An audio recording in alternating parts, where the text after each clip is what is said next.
For too long, the issue of accidents is being treated as a sideline issue to be dealt with by the government.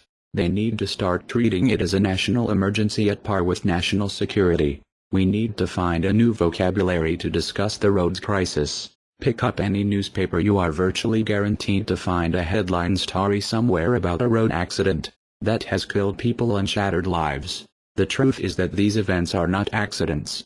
They are the consequence of bad policies, or say bad implementation of the policies, of government neglect. The loss of human life and health is unacceptable, and therefore the road transport system should be designed in a way that such events do not occur. This means that safety is a more important area than other issues in the road transport system. Mobility therefore should follow from safety and cannot be obtained at the expense of safety.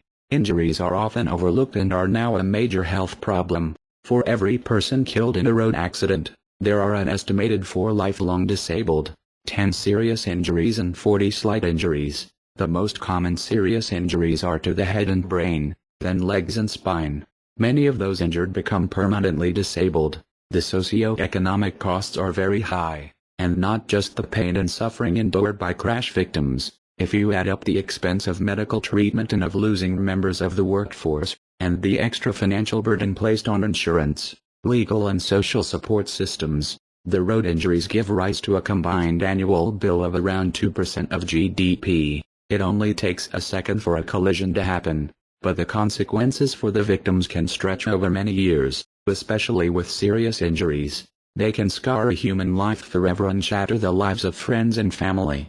Unfortunately, these details and numbers of serious injuries and their associated costs are only estimates. The real figures are likely to be much higher, because of the substantial problem of misreporting and underreporting.